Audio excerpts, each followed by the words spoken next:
Pause. Can you hear me? I can, Erica. Welcome. Thank you. Been having microphone troubles today. Thank you. Yeah, it looks like we're getting everybody kind of rolling in here, which is great. Erica, your lipstick looks good. Thank you, Tracy. You're welcome. Sorry, important stuff, I gotta say. Showing up for my Blazers tonight. I noticed that too, you were matching. They need all the mojo they can get.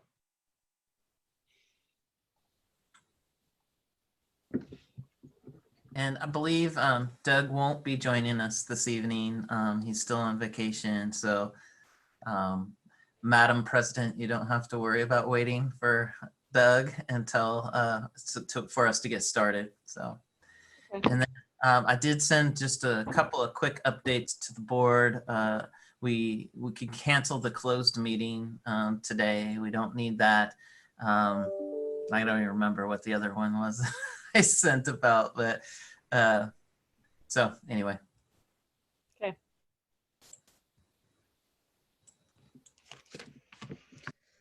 Awesome. So our first big board docs night. I liked it. I thought it was really easy to use. So, Same. Same. and the Zoom link and everything was right in there. Mhm. Oh, it was in the board Oh, doc? it was. Hmm? Oh, you're so smart, Tracy. I didn't even look for it there. I saw it in there. What? I have to relog in. Was there a way for it to remember your password so you don't have to log in every time? No. I Yeah. think there is. There should be, because I only had to log in once. I did too. Oh, I think- really? It always takes me like 8 tries to get in. I don't know. And then I panic that I'm not in. Oh, better close that. Try it again. Close that. Try it again. I probably am in and out 16 times. Oh, you guys probably saved it in your Google passwords, I'm thinking. I'll do that. But I don't think there's a way to save it in your, oh, you can also change the password. I if did that. that's unique to each of us. Oh, in board docs, yes. Yeah. Oh, nice. Okay. Okay, well, I won't do that today. I thought you were talking about Zoom. No.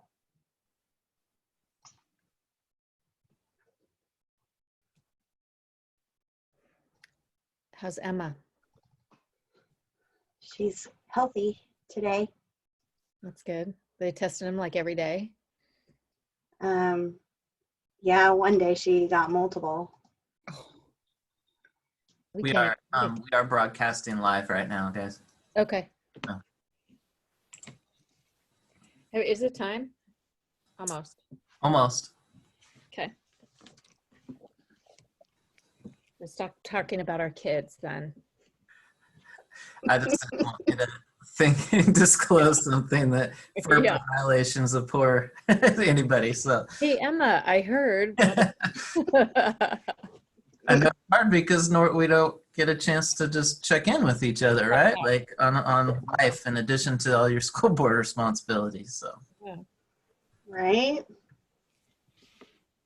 Will you all will be very excited to hear that we actually procured a refrigerator for our kitchen remodel, which are back ordered everywhere. Yeah. Like we were supposed to get one like the earliest November, and one just miraculously turned up. So that's good news. That is really good. COVID is like the impacts are far reaching. Yeah. Nobody can make refrigerators for some reason, but Yeah. I know you're all dying to know that tidbit of information. All right, I have 5:29. It's good news. Good news. It is good news. There should be just a celebration in Camas.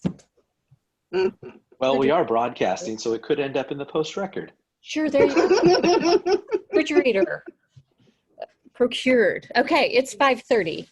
Perfect. I'm going to go ahead and get started. Good evening, everybody. We are not going to be joined by Doug Quinn as he's unavailable this evening, but the rest of us are present and accounted for.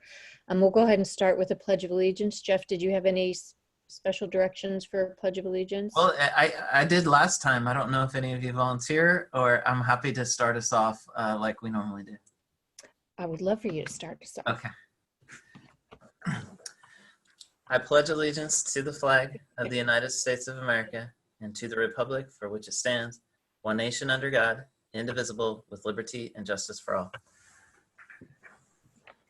Thank you.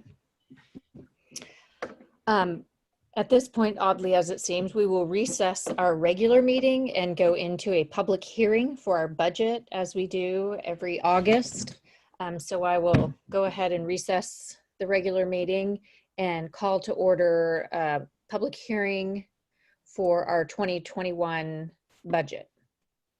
And we will have Jason walk us through the budget proposal. Are you with us, Jason? Yes, I am. Awesome.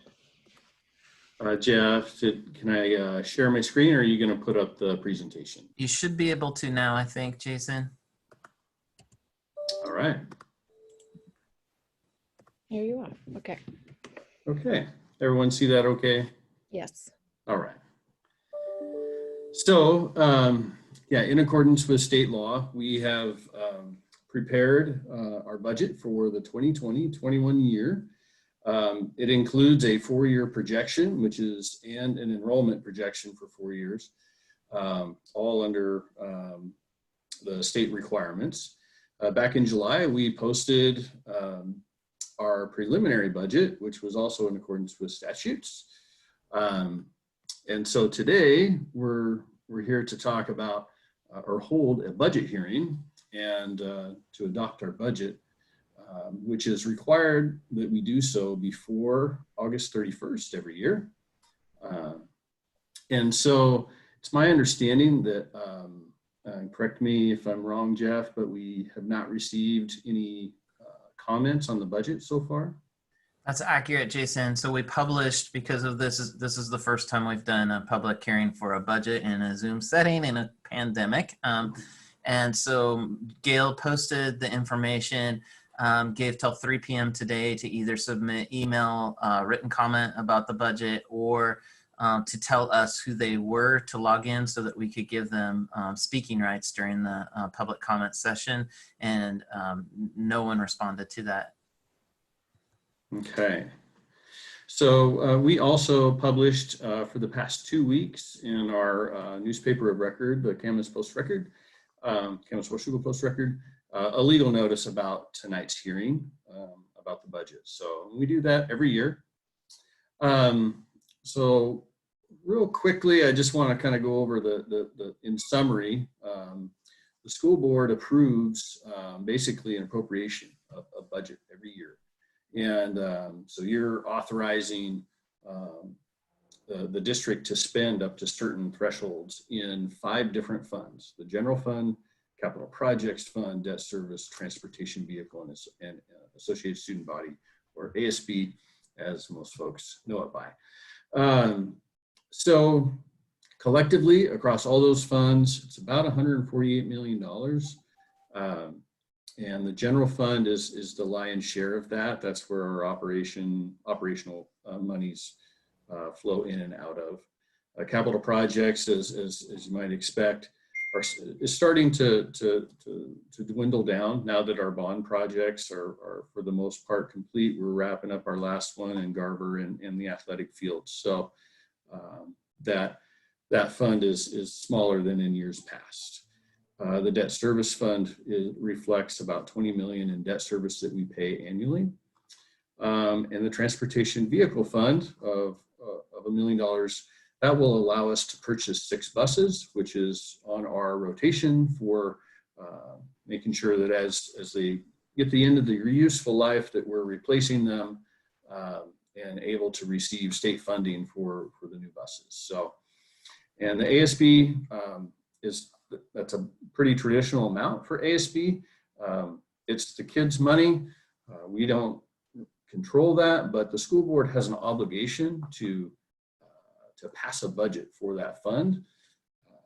And we do oversee, obviously, to make sure it's used for allowable purposes. But for the most part, it's up to the student councils to decide how that money is spent.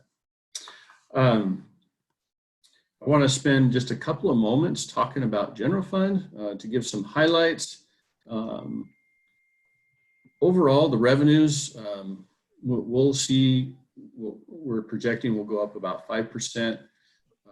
Expenditures are expected to go up about 9.7%. Our increase in expenditures is our investment in staff. We've hired some additional teachers to take advantage of K-3 funding. So basically, we get enhanced funding based upon our class sizes in the K-3 service model. And so by hiring some additional teachers, we're able to also realize some additional revenue. So we also hired about 2.5 FTE in special ed teachers, and that's student need driven.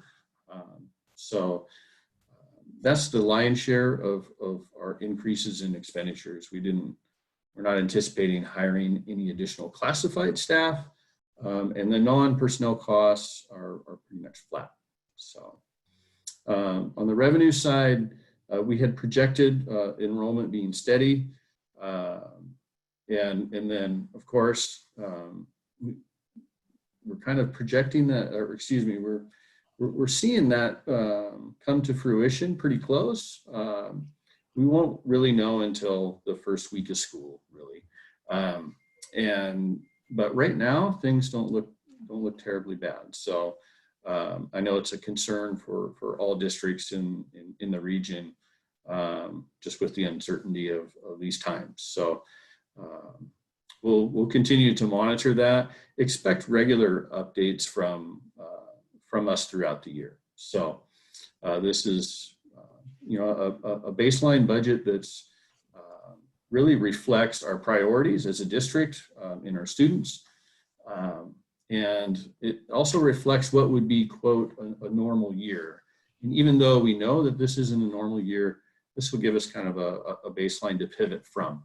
So no matter what hand we're dealt, or we'll figure it out here. So are there any questions about this year's budget?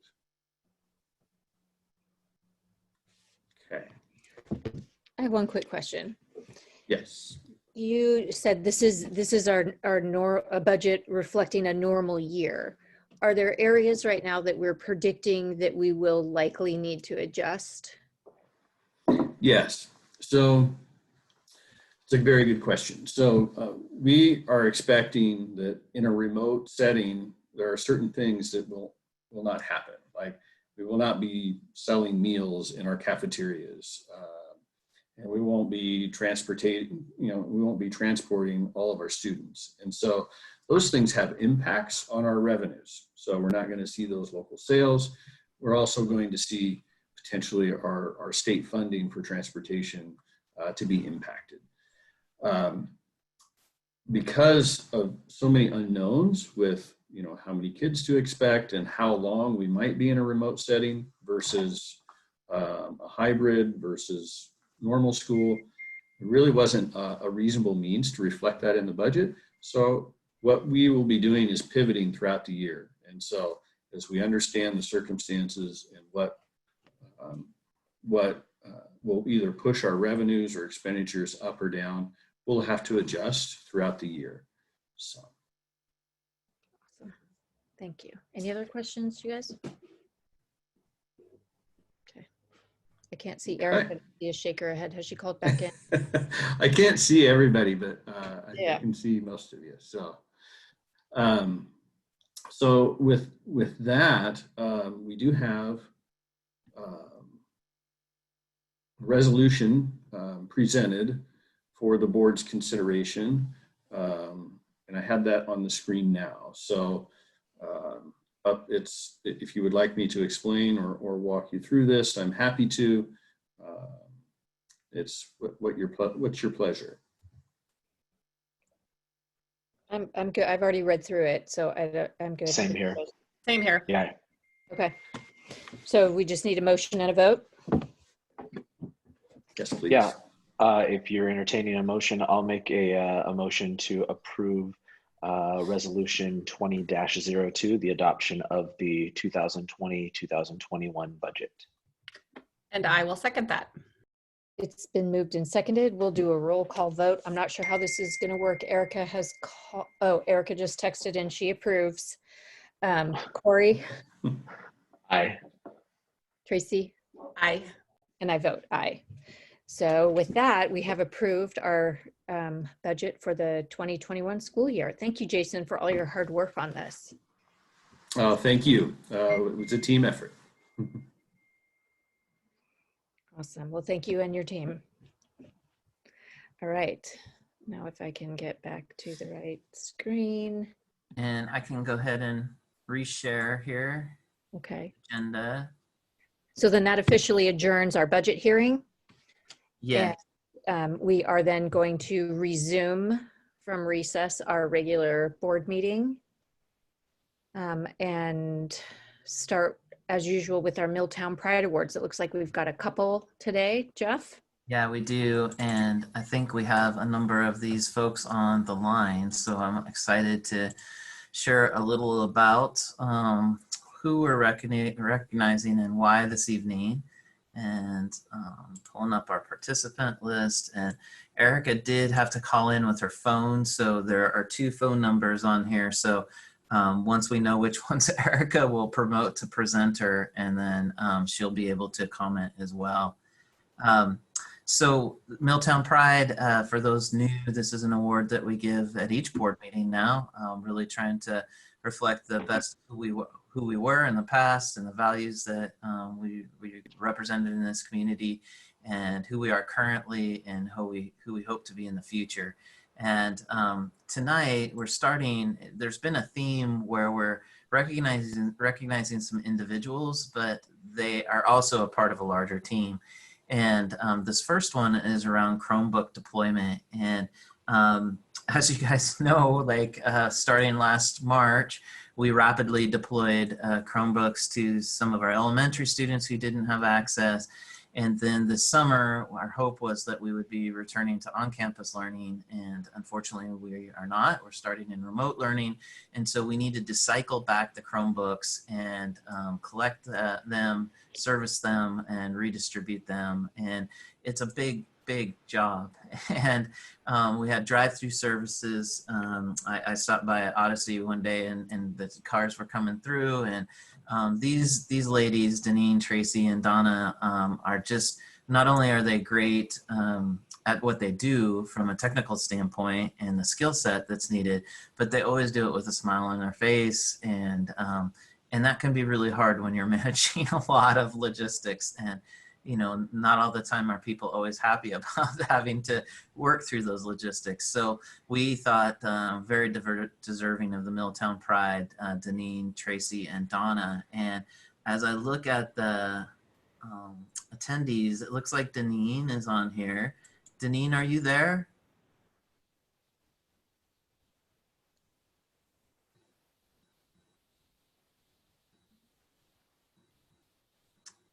Maybe not. Could be another Deneen too. I'm going to, Donna is also. You're there. Deneen, congratulations. Thank you for all your hard work. Thank you, Jeff. Yeah, we really appreciate you guys. You guys have done tremendous. And I know there's a lot of other folks too that support you, but just really wanted to call you guys out today. Yeah, my pleasure. Great job. How about, let's see, looks like Donna's on here too. Donna, congratulations.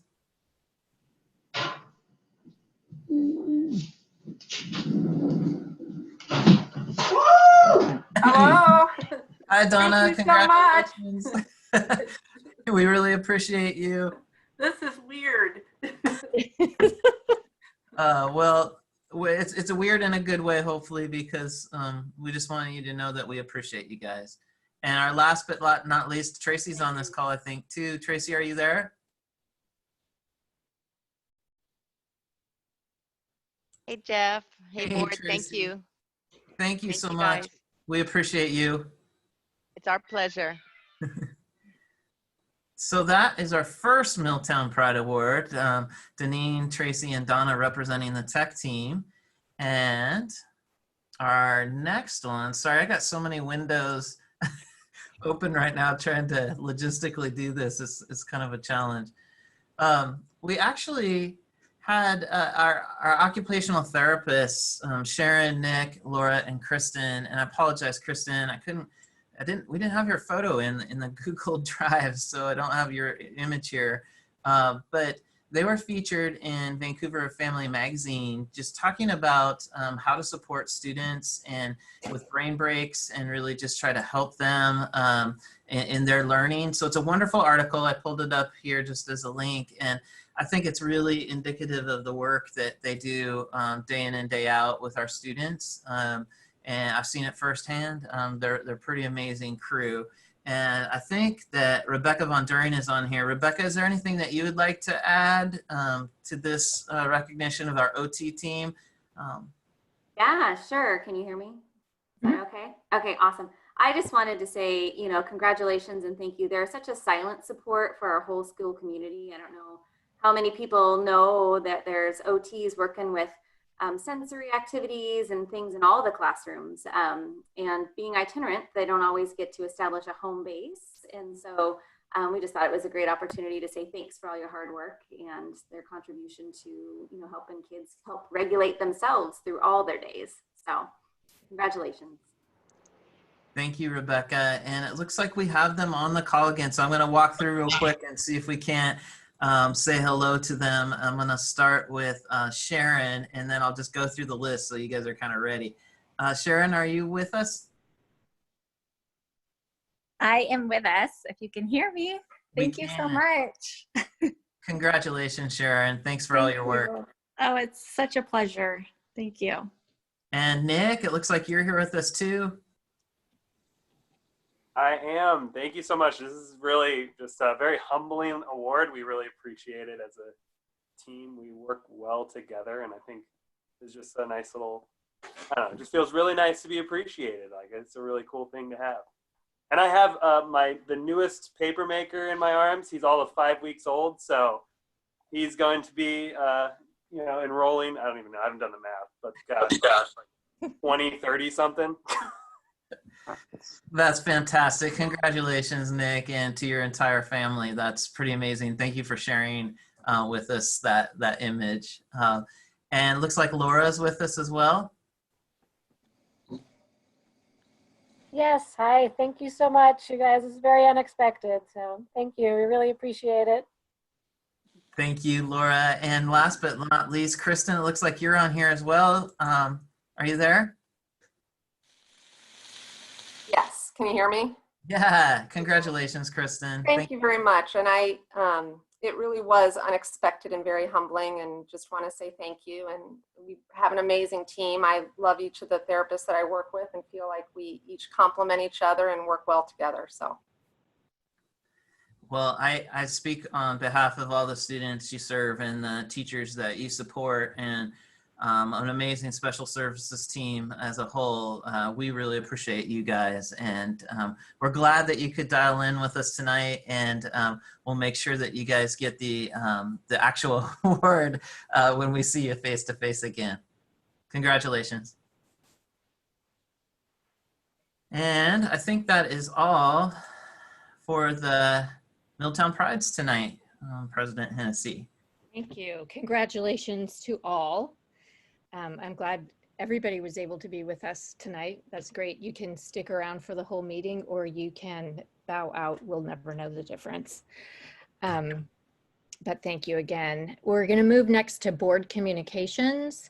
And I know that probably there's not a lot going on as far as events that we attended, but if you guys want to share or just maybe share some thoughts about our current state of affairs, we'll just kind of go through the line. I'll start with Corey.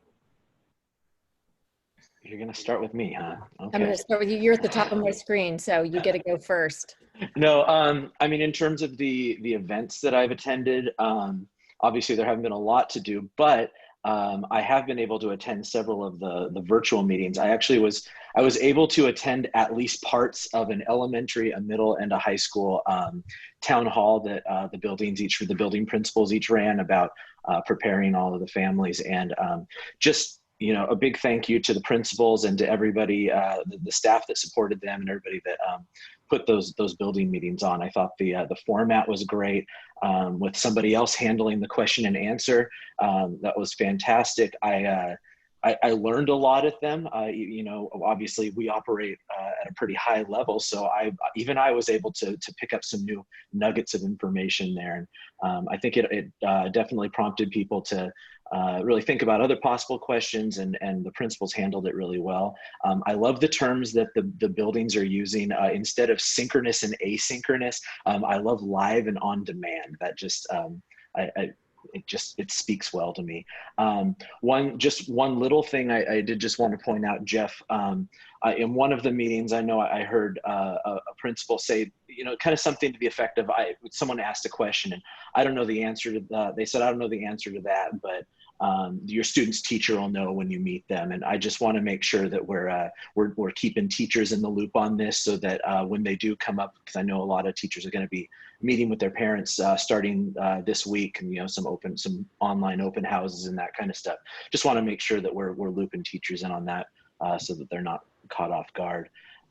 But just kind of overall, coming into this year, I love the PD that we've offered our staff over the summer, and the fact that it's been flexible. I've heard from a few different teachers that they've really appreciated the fact that they don't just have to sit in front of the screen for 3 days, 4 days. They can spread it out over the month of August.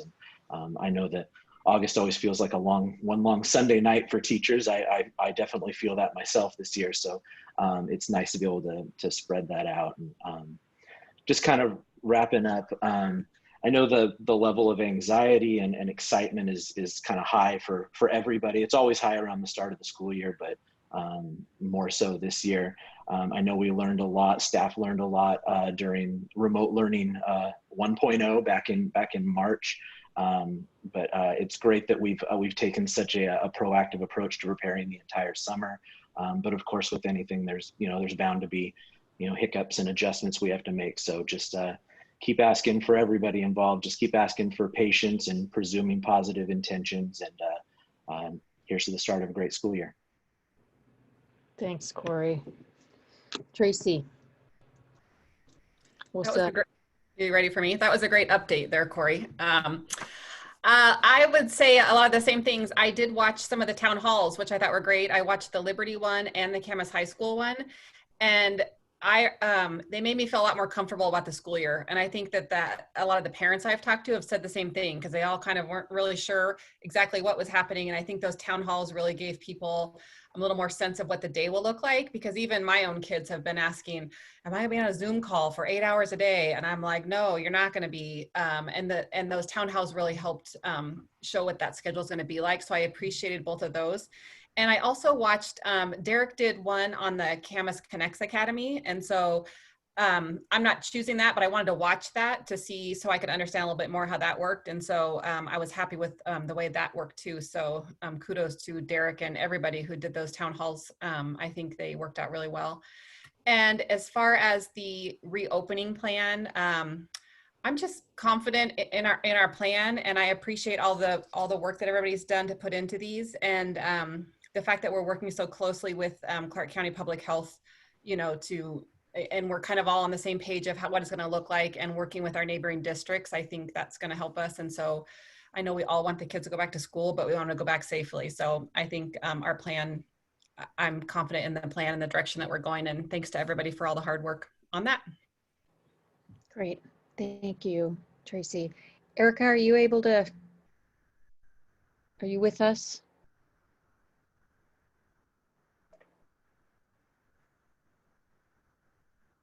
Give her a second to figure out how to unmute on her phone. Yeah, I saw her jump on again video, and then we also have her on phone. So she's just having some connectivity issues. It looks like she might be back on there now. Are you there, Erica? I am here. Can you hear me? Yes. I'm having technical difficulties.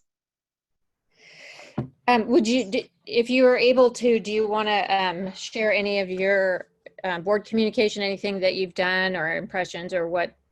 Sorry, I can't hear you. It keeps going in and out. Does it help if I go closer? Like, is that better? Oh, this is awkward. Okay. Erica, do you want to try to give us a little update? Why don't I go first and then I'll come back to you. I also got a chance to listen to some of the town halls, which I really enjoyed. I don't have kids going back to school this year, but I just felt more comfortable hearing all the plans and the level of details to which the plans are created. I think that it just shows how hard our administrators and our staff have been working while we're off to create all these plans and try to do the best we can to get ready for remote learning 2.0. I also thought from an equity standpoint, I think these are a great tool. If we can have them recorded and parents can pop in and listen to them when it's convenient for their schedule. Because I know sometimes you're not always available on back to school night, or when your kids go in and pick up stuff, you get, I don't know, in my house, none of the information back from your kids. So I thought this was a really great, one of those things that maybe will be a holdover from this time that serve us well. I also, a couple weeks ago, after our last board meeting, was involved in another inclusionary practices UDL training with our statewide cohort and our facilitator, Katie Novak in Massachusetts, and was able to kind of hone in what our goals for this year are going to be towards moving towards a UDL model. Always super engaging and energetic. It's a great group, a lot of work. So kudos to Lisa and everybody on that team. Erica's back. Can you hear us, Erica? I think her phone number needs to be promoted to talking. Okay, you working on that, Jeff? I'm gonna give you like 10 more seconds. Are you there, Erica? I see two phones. I'm here. Okay. Are you ready to put your 2 cents in for your board communication? I was just about to pass you up. Hey, how is this for real life connectivity issues and what will happen, right? Exactly. We're just here for real life, right? So thank you. I'm on my cell phone now as Zoom tries to go in and out over here on Fremont Street. This week I attended Camas High School's town hall. And Corey, thanks for your recap on all of them. I was only able to make one. I thought the way that they laid out the schedule for the first day, the first weeks, and then moving forward really gave a great sense of routine and confidence in expectations. I think there's just been so much thought that has gone into what the school day looks like with live and on-demand classes. I think along with opportunities for connection and support. And I believe families will be really comforted by this routine and rigor that will continue to happen. You know, and I know there's so many opportunities besides those options that we normally have for Camas students to learn, but going virtual has provided even more opportunities. And I hope that everybody, all the learners and all the families of Camas learners feel good about what they saw and heard, because I know a lot of thought and dedication into the intentional days of what learning will look like. You could really just see the thought gone into that. So I want to say thank you to all of our staff, all of our professionals who are rolling this out for our learners. Thank you.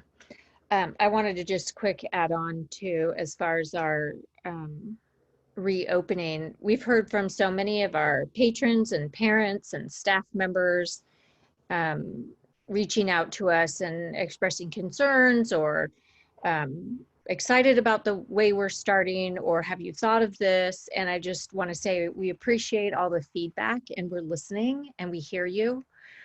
So keep it up. Together we'll all figure out the best way to move through this. And thank you to Jeff for your leadership and all of the administrators for all the work that's gone into this. And there's no end in sight. So we appreciate you and appreciate this big task that we have ahead of us. Group hug. Okay. Sorry, switching between screens. Okay, that brings us down to items added to the agenda. There was an item added to the consent agenda and an item added to the regular agenda. Actually, 2 items added to the regular agenda. Did everybody get a chance to see that? Okay. And then I would entertain a motion on the consent agenda. I'll make a motion to approve the consent agenda. Thank you. I'll second that. Thank you, Erica. Oh, there, you're back live. Erica, coming to us live. Thank you. All right, it's been moved and seconded. All those in favor? Oh, Corey, I guess I have to do roll call. Aye. Tracy? Aye. Erica? Aye. And I vote aye. Thank you. And now to our superintendent's report. Take it away, Jeff. Thanks, Connie. Hopefully did it load for you guys? Okay. And just another note, we did speak to public comment in the hearing, the budget hearing, and then also we did receive a public comment for the regular board meeting, but I was able to connect with that person and answer their questions. And so I actually added some of that content into my superintendent's report, just because I'm guessing that other people might have that same question. So the comment was withdrawn from public comment, but I wanted to also reference it because it's a good question. So, so tonight I wanted to focus just kind of on some of the things that you've already talked about, the school town halls. We had over 20 of those in the last week. Conservatively, probably about 2,000 engagements, either live or on demand, as Corey referenced, and those will continue to be saw and referenced as we start the school year. We also had a number of kindergarten orientations today virtually, so it's different, right? And there's opportunities in it. I think we all would much rather be seeing everybody on school, and our staff is working doubly hard to try to figure out how to welcome kids and families in this virtual world. We've also started and will have some supply pickup kinds of things. There's things that we have to exchange in terms of books and all this stuff to get kids ready. And you already heard this evening about Chromebook pickup. And so, of course, all those we need to follow the social distance guidelines, which makes things a little more logistically challenging. So that's been going on. We also had you guys reference the professional learning and training, and the teachers and administrators that put that together this year really did a great job. And I say that, from a biased perspective, but I'm also hearing from other school systems that are accessing our professional learning because they're hearing about it from teachers and getting on and taking advantage of that. And that's awesome. So we're really glad about that, and really excited as we talk with teachers, just in knowing that this isn't what we want with remote learning, but man, we're ready to deliver, and really excited about, in the short term, just making it work, but in the long term, how does that really increase how we serve students and families, as Connie mentioned. And then tonight, I want to talk a little about the transition to in-person learning. As you guys know, as part of our district plan, we've been talking about, number one, our goal was to get students back on campus. And then when that became untenable because of the situation, then we shifted to remote. But that doesn't mean that our goal has changed. We want kids on campus, but we want them on campus in a safe way that's going to protect students and staff, and also not contribute to the transmission rates in our community, right? We have a responsibility there. So I wanted to walk you through that this evening a little bit. And this is a slide that you've seen in our previous presentations when you approved the back to school plan. And in that meeting, we talked about it at a high level. And tonight I just want to go down to a more granular level to make sure that you understand. And so why did we start the year in remote? Basically, our COVID activity was in the high level, and per Washington Department of Health, recommending remote learning. They do say that you can have limited in-person learning, and they use the term like high need students. So we, as you guys know, have been serving students over the summer in small groups, and we hope to continue to serve students in small groups, even in remote learning, because we know that there are some needs that we can't meet remotely. And so, but we need to do that safely and appropriately. So when we looked at that COVID activity level, we were hoping to be, and when we've been flirting with the moderate level. And so one week we're moderate and the next week we're high. And right now we're at 74.7, which is moderate. But the cutoff is 75, so we're right on that border. And so we are really paying attention to what's happening in the community. And the recommendations that come around education modality from being in this level say that we can start thinking about hybrid in person. And so that's what I want to talk to you tonight a little about, is how do we go from remote to hybrid? What does that look like? And then these, the activity levels in our region, the cases per 100,000 per 14 days are updated. They reference the Monday of each week, but they actually tend to update on Tuesday morning. I checked at about 5 o'clock and it hadn't been updated yet. So probably tomorrow we'll know what our rate is. And our local media is now tuned into this indicator. There's been several articles in the last week about how we're reopening schools, and they're referencing this indicator. So I think the word is getting out more to the community. So we're really grateful for the media paying attention to that and sharing.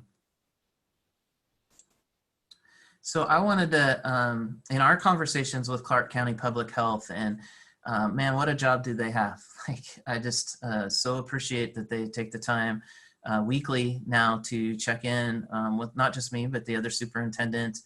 I verified something today, and I sent an email this morning, and Dr. Melnick got back to me within a half hour. And so that connection is going to be really, really important as we make this transition. This is a screenshot from their website now. And so this icon is the same icon that we're using on our site. The ESD actually produced this icon. And then down at the bottom here, I had to make the page kind of small, is the same case numbers that I just had on the previous slide. So they update those, and anybody in the public can go to them. But we also put them on our website, so it's easy for the public to see as we move forward. Now, in thinking about these indicators, one of the questions that I've received is, why are we using Clark County Community as the regional indicator? Why wouldn't we just use Camas? And so in the conversations with public health, because our community is not isolated, and that there's a lot of fluidity between the region, Vancouver to Camas, it's to Washougal, there isn't like a lot of distinguishment there. And staff sometimes work in different zip codes than ours. And so the recommendation from public health was to think about our region as a whole. And so that's why we're using the regional Clark County indicator. And that case is 100,000 over 14 days. So the cases per 100,000 over 14 days. So the other question that I got is related to this other graphic that's on the website, where it shows the cases by zip code. And so I wanted to highlight this tonight because it can be confusing.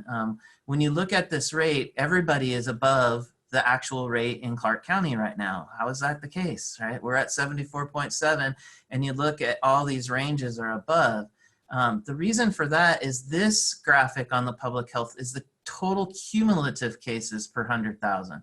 So this rate will continue to go up, right? There's no way it can go down because they're counting all the cases that are added in. And so if you're referencing this, this would be very alarming if you're thinking that this is the rate that we're using for our activity level monitoring. So I think it's really important to highlight that difference. And I just want to pause and as we look at how the Public Health Agency is communicating, to see if there are any questions from the board that I can answer before we move on. Okay. So thank you for clarifying that, though. Yeah, there's so much information, and I mean, just I guess a little bit of my editorial. If you look at county public health across the country, every county looks a little different, and so like, in my opinion, that makes it very difficult for local agencies and governments to make these decisions. And so, like, if you look at King County's public health, like they also are very robust in the indicators that you're looking at. And but Pierce County, very robust as well, but it looks a little different. And so our patrons are trying to navigate this uncertain world, and they're looking for information. So I think it's really important that we try to be as consistent as possible so they know what we're looking at, why we're looking at it, and they can pay attention to that indicator as well. So I think it's important that we spend time on this. I'll probably keep every superintendent's report. I'll keep showing you what our activity level is and where we're at, and just making sure that, you know, if you're bored of it, then I know I've done my job, right? Well, So- and I appreciate all the, you guys all working together on this, because I did a little research today looking into this, and I saw that graph like in 3 different places. And so I love that we're all using that activity level. I saw it on the ESD website, I saw it on Public Health, I saw it on ours. And so just having that same graph everywhere is really helpful, that we're all using the same data, and the fact that you guys are all working together. So I appreciate all of that. Thank you, Tracy. So this is, I'm going to walk you through now kind of what we're looking at. So right now we're starting the year in Remote Learning 2.0, as you know, and we talked about why. And yes, we can maybe have some in-person learning for small groups. We'll have some supply pickup. Also, as I talked in the reopening plan, our kindergartens, the students, they have an assessment called WA Kids that we're required to complete. And a lot of that is interviewing family and making sure that teachers understand their kindergartners as they're coming in. And so there could be some of those connections with teachers and staff. Of course, we mind all the social distancing, all those rules, but those are opportunities in Remote Learning 2.0. As we start to work through this, so beginning on September 21st. Now, why September 21st? In consultation with Public Health, and as we've been monitoring this data, unfortunately, holiday weekends have not been good weekends for our COVID level activity. After those holiday weekends, we have seen spikes in COVID cases, and most recently, obviously, the 4th of July weekend, and there were some spikes. And so there's some concern about Labor Day weekend. And because this metric is a 2-week metric, that the incubation period for the disease is 2 weeks, we won't know what happens after Labor Day for 2 weeks after. And so as we talked about this, and not wanting to jeopardize students and staff, of course, and not wanting to contribute to the overall challenge in the community, we decided that the September 21st would be a good time to start monitoring. And so what happens through this process is we look and we use this first indicator of the cases per 100,000 per 14 days to kind of allow us to move to week 2. So if we're in moderate or low activity that week, then we'll progress to week 2 where we do the same thing. And then we'll progress to week 3. And so if we've been in low or moderate in any of these 3 weeks, now we're gonna get to week 4. Now let's say that we start in week 1 and we're above 75. We're in a high COVID activity. That just means that we start over again next week. So this process is that we need to get 3 weeks in the moderate or low COVID activity before we start to do week 4, which looks like this. There are other indicators on the county health and the recommendations from Washington State Department of Health. And so it's not just the cases per 100,000 per 14 days, but we want to look at those other indicators and also confer with our public health partners to make sure, are we actually ready to transition and bring students on campus? we don't want to bring kids on campus and then turn around and send them right back home. That kind of disruption is not helpful to anyone. And so we want to be really thoughtful about this and make sure that we're ready. If we've checked all these boxes, then we're ready for transition 1. And transition 1 means that we're going to start with our elementary students, and we're going to start in an AB cohort model so that we can really determine and monitor what is the impact not only to our own schools and our own community, but to the larger community. Are we contributing to increased transmission of the COVID virus or not? So while we're in this model, we're going to take 3 weeks and we're going to assess just like we did above. And if we're still hitting all those benchmarks, then we're going to look at transitioning our secondary students back in. Same process. Now you notice that I have an asterisk here, and this is in consultation again with public health, that once we get into the transition, so let's say we've had our elementary students on campus for 2 weeks now, and the COVID rate goes up to 77. That doesn't mean that we stop the process and send everyone back home for remote learning. Because these are 3-week types of indicators, in our discussion with public health, it was really important to get a 3-week assessment and then determine what to do. Now, of course, if there's something like an outbreak or there's something that happens individually at a school, we're going to follow that guidance and quarantine or whatever is determined. But it could be, and we've seen this happen over the summer, that there are outbreaks limited to a certain population, a certain healthcare facility or something like that. And so we really want to be thoughtful about these transitions in. That's why it's a 3 to 4 week process, and the transitions out. And so again, I want to pause at this point and check in with you as a board to answer any questions about this. Jeff, I just want to reiterate here. So this plan is something that we and other districts have developed in consultation with public health. So all of the districts in Clark County are all following a similar plan and trajectory here. Yes. Now, the thing that could be different is, like, let's say that there is a district, and as we go through this process, like there is an outbreak in Camas, and that we have determined that that's the source of the outbreak. Then at that point, then Vancouver may not be operating the same way that we are as we get into this process.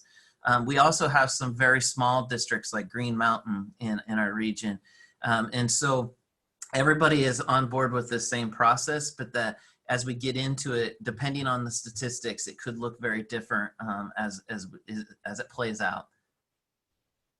Thank you. So, can I ask on the AB cohort model, when will you be sharing that with the families? Like a week before, are they going to find out they're A and they go certain days, or because they're going to need enough time to transition their own work schedules or whatever?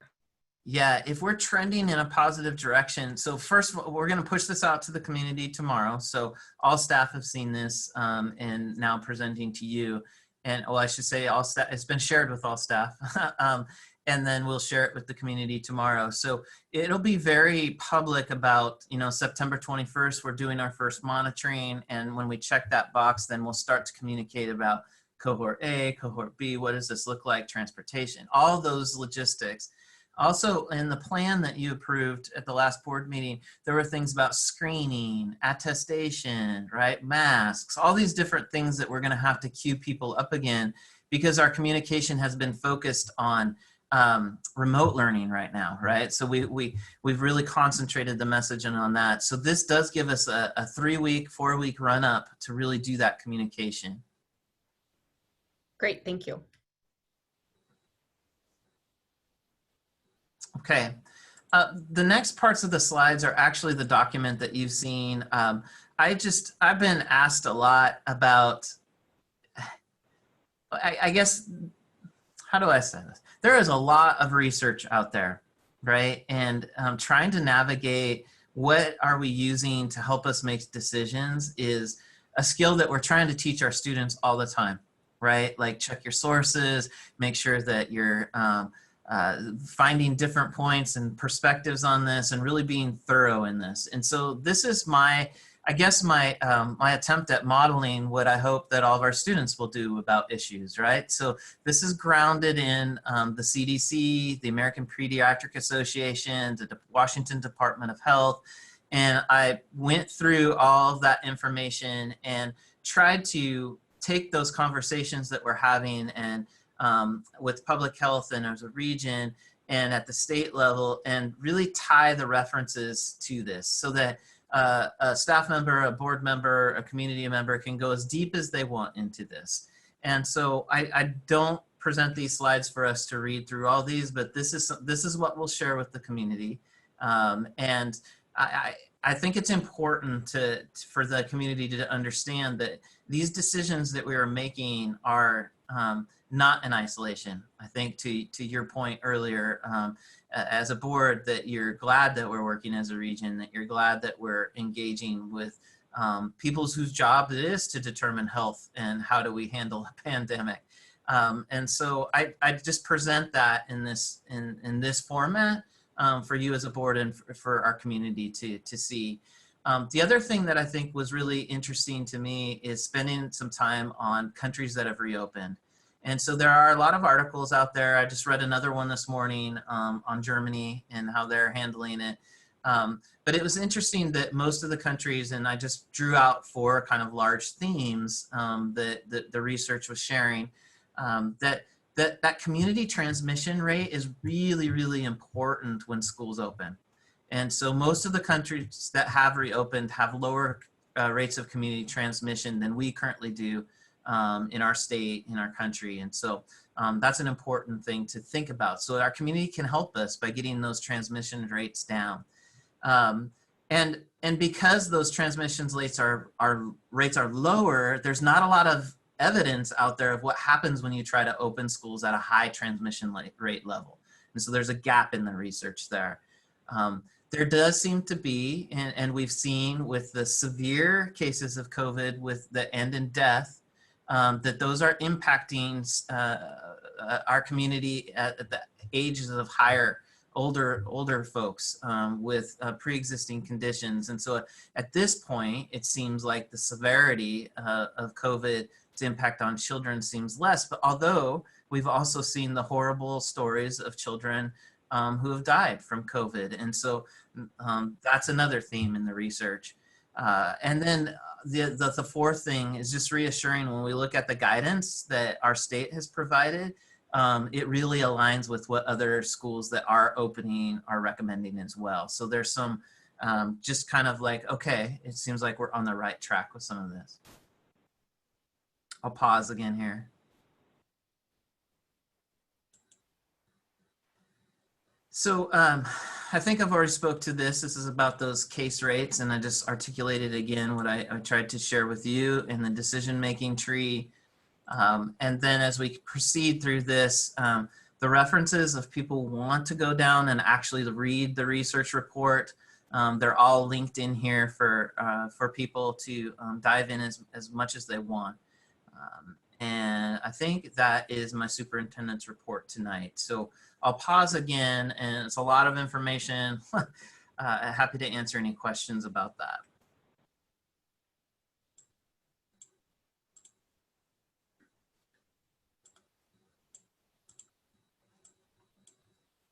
Okay, it doesn't look like you have any questions at this point. So I think I will turn it back to you, President Hennessy.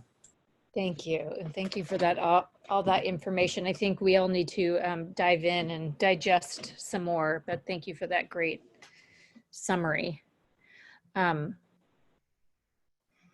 Next is our monthly budget report, which I believe, Jason, you're back live for that. Yes. Thank you. Not 1, but 2 budget reports. All right. Please hold your enthusiasm. Doug is really missing out here, obviously. So this will be really quick. So this is what we normally do on a monthly basis, is give you a budget update. So first report was looking forward. This one is looking backwards, if you will, at the month of July. So July, like every year, really just kind of, this is normal. School is closed. And so really our expenditure and revenue trends were pretty normal. And so there really is not a great deal to highlight as far as unique activity. all capital projects, debt service, ASB, all of those are pretty normal, which is not a great deal of activity in the month of July. In looking at kind of, what our revenues have been, as in the month of July, looking back over the past 5 years, it's higher than in years past, and that's because kind of our cash flow has changed over the years. We get more state revenues, it seems like, in the latter part of the year, and part of that is just the state's fiscal year and kind of their change. We've also just become more dependent on state revenues, and so July is a larger apportionment payment for us. So that's kind of why we've trended up on the revenue side. But if you look like year to date, we're really pretty close to last year, and that kind of is that change in our cash flow. It's just kind of modified. And that's just under the new McCleary rules, and we're realizing kind of the new funding formula. So on the expenditure side, pretty normal. A little bit more than last year, which is really what we had budgeted for and had anticipated for the month of July. So overall, where we are projecting to be, and it was at the end of next month, or end of this month, August, we'll end the year at about 14.4 million in fund balance. That's been integrated already into our 2021 budget for next year. So those two tie together. That's where we intersect. It'll, of course, it'll be slightly different than that. It always is. And, we start to shift towards year-end closure. And that's kind of where we're at. Once we get the budget done, we end the fiscal year at the end of August, and we're really kind of ramping towards that year-end closure. Statutorily, we close year-end in October, and we prepare our annual report and all of that. So be ready for an annual report coming up. So any questions about that? Okay. Thank you for the applause and having 2 budget reports this evening.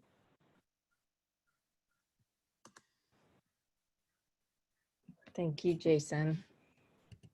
Try to contain our enthusiasm. There's only so many budget reports we can take in one meeting. I got a double dose. Thank you.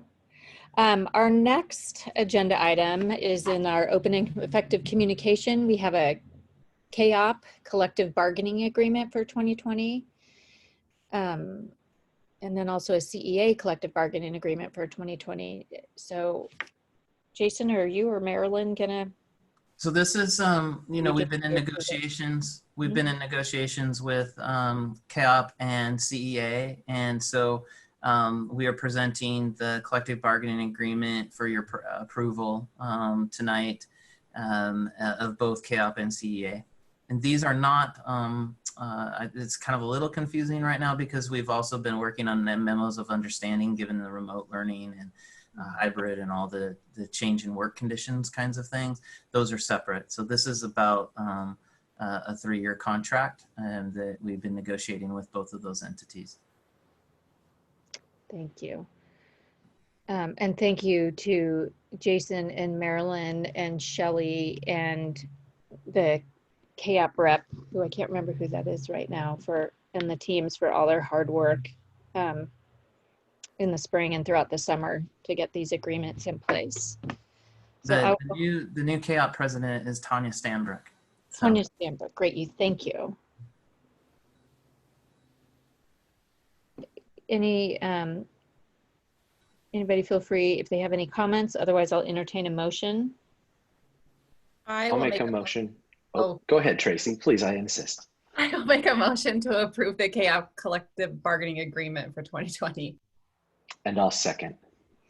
It's been moved and seconded. All those in favor? Oh, sorry, old habits. We'll do a roll call vote. Corey? Aye. Tracy? Aye. Erica? Aye. And I vote aye. Passes unanimously. Now the CEA collective bargaining agreement. Anybody want to make a motion? I just ask a question really quick. I noticed that some things are crossed off. Is that just for our reference? This isn't the final version? Yeah, the final version will be all cleaned up, and both Shelley and I will sign off on those collective bargaining agreements. Okay. I'll make a motion to approve the CEA bargaining agreement. I'll second that. It's been moved and seconded. We'll go ahead and vote. Corey? This is going to throw you for a loop, but because I have a conflict of interest, my wife is a teacher and a CEA member, I have to abstain from this vote. Thank you. Tracy? I will vote aye. Erica? Aye. And I also will vote aye. So thank you. We have just approved both of those collective bargaining units. Woohoo! Now is when the balloons fall and the confetti cannons go off. Great work. That's awesome. And just quick question, Jeff, do MOUs require board action as well, or no? No, I sign off on those, and the president of the association signs off on that as well. That's what I thought. Okay. And we have been working through that process, and so have MOU ratified by CEA and signed by me, and then similar for KOP. And I know that PSE, Lorraine Schmidt and Marilyn are meeting tomorrow to hopefully finalize those as well. And just like, it's an extraordinary time. I think that the leadership from our labor groups has been amazing. Like, there are just so many things to think about, and it's so many unique needs of both staff and our families and community. And so we have all these plans, and they get to you at a point where they're hopefully kind of polished enough that we can talk through them and explain what's happening. But within those plans are all the 7,300 students we serve and 1,100 plus staff members that we serve. And we also want to make sure that we're trying to provide as much flexibility as we can for folks. And, you know, when we talk about, like, we're starting the year remotely, some of our families, like, it's really hard for them. They don't know how they're going to provide childcare. They don't know what they're going to do about their job. And so all these decisions that we're making, you know, they have the push and pull of priorities and really trying to honor each person. So those labor leaders, like, it's a pretty, it's a thankless job a lot of the time, right? And so really just want to acknowledge their leadership and work to make sure that we're hearing all the voices, trying to make good, thoughtful decisions. And during these times, there's nothing's easy about it. So I just want to acknowledge them. Thank you. Ditto. That brings us to quality facilities and resources. We have an environmental control services contract for approval. Anybody have any questions about that? Did you get a chance to read through it? I will make a motion to approve item 12A, the environmental control service contract.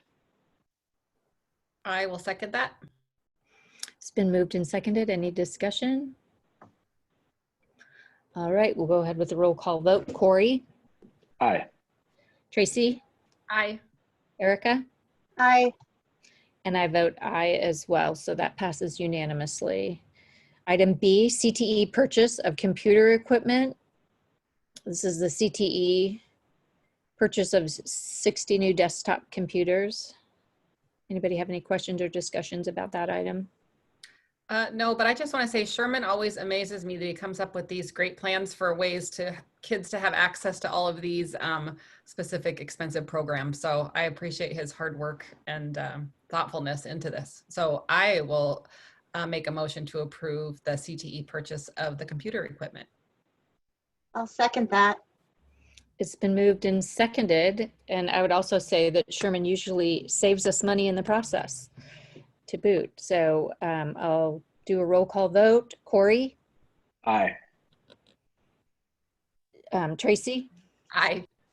Erica? Aye. And I vote aye, so that passes unanimously. On your, Jeff, do you have the items added to the agenda on your screen? Or is that just on our board Looks like I don't. Let me see All right, if I'll I look can at the pull board that docs. up. So that is, Connie, you did approve all of those. I think we those did. consent, Okay. and Oh, then great. Yes. yeah, 'cause and we- then the CEA ratification contract was one too. So Great. Okay. And then, so that brings us to the end of the meeting. We're going to go ahead and adjourn. We were going to have a closed meeting, but we are no longer going to have a closed meeting. So this is goodbye. Thank you, everyone who has joined us remotely, and for all of you and all the hard work that everybody's been doing. And wash your hands and wear a mask. and the next time we have a meeting, school will be in session again. So we're kicking off the 2020-21 school year. So we're Yeah. really excited to update you Yeah. on that at the next meeting. So thank you. Thank you. And we're adjourned. And after we're adjourned, Jeff, quickly, are you going to send us the link for the staff kickoff? You're muted. It was just the Hope Joy email that I sent you. Okay, thank you. So, there's also a 30-minute one that was back in early August that I think I sent you before. Because we did the asynchronous, on demand learning, the kickoff actually was delivered to staff on August 4th, I think. Right. Okay, yeah, I did see that. Okay. And then, if you haven't had a chance to watch the Hope Joy email yesterday, I think, or this morning, I think it's a good one. And it'll get you excited about the school year. So, Thank you. okay. Well, thanks. We'll see you guys at the 2x meetings in the next week or so. Okay. Awesome. Thank you. Thank you. Bye.